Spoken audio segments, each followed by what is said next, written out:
Hello guys, bersama lagi kita di dalam Alright Nopo Channel dalam segmen Suara Orang Kampung.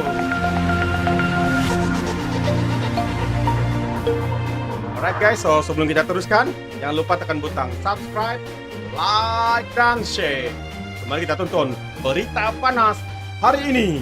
Oke guys, Hakim Mahkamah Tinggi Muhammad Zaini Mazlan berkata dakwaan Najib bahwa Sri Ram terlibat dalam siasatan terhadapnya sebagai tidak ada merit. Mari kita ikuti berita selanjutnya. 15 hari bulan Februari 2021.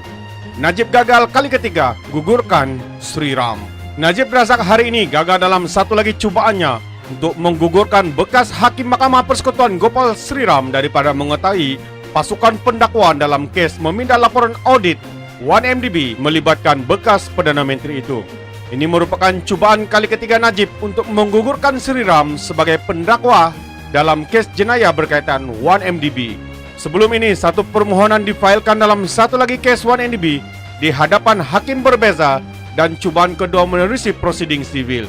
Ketika menolak permohonan ahli parlimen pekan itu, Hakim Mahkamah Tinggi Muhammad Zaini Mazlan berkata dakwaan Najib bahwa Sri Ram terlibat dalam siasatan terhadapnya sebagai tidak ada merit. Sila berikan komen anda.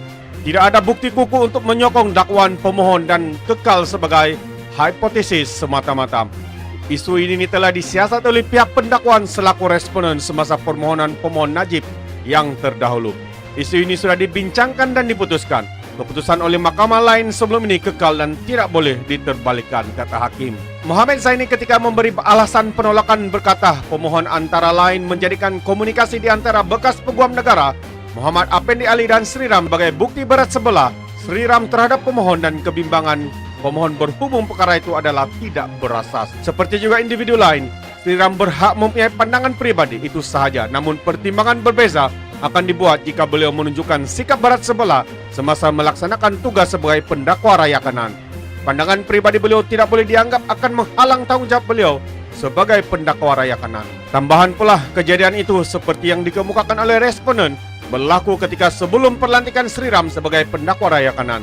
Turut penting ialah pemohon tidak membuat sebarang aduan mengenai tindak tanduk Sri Ram ketika menjalankan perbicaraan melibatkan pemohon. Ini mengukuhkan hujah responden bahwa Sri Ram bersikap terbuka semasa menjalankan tugas sebagai pendakwa raya kanan, kata hakim. Muhammad Zaini seterusnya berkata, pada akhirnya mahkamah bertanggung jawab memastikan sesebuah perbicaraan dilaksanakan secara adil demi mendapat keadilan. Mahkamah akan membantu mana-mana pihak yang dilayan secara tidak adil jika perkara tersebut berlaku. Sehubungan itu permohonan pemohon ditolak, katanya. Perbicaraan kes laporan audit 1MDB itu akan bersambung pada 22 Februari ini. Pada prosiding hari ini, Timbalan Pendakwa Raya Kanan Ahmad Akram Garib bertindak bagi pendakwaan manakala Najib diwakili Peguam Nur Syahira Hanafia. Najib 67 dan bekas Ketua Pegawai Eksekutif 1MDB Arul Kandasami 40 dibicarakan atas tuduhan meminta laporan audit 1MDB.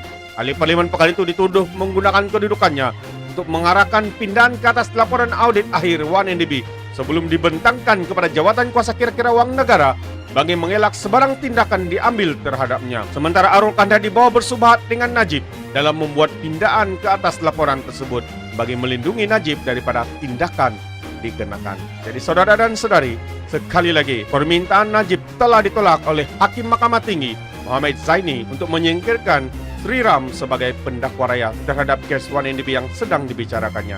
Jadi sekali lagi, terima kasih kerana mendengar dan menonton video ini. Fikirkan, dan sebelum saya mengundurkan diri, seperti biasa, peribahasa mengatakan, tapapun kangkap, dua tahun keinginan. Sekian, bye-bye.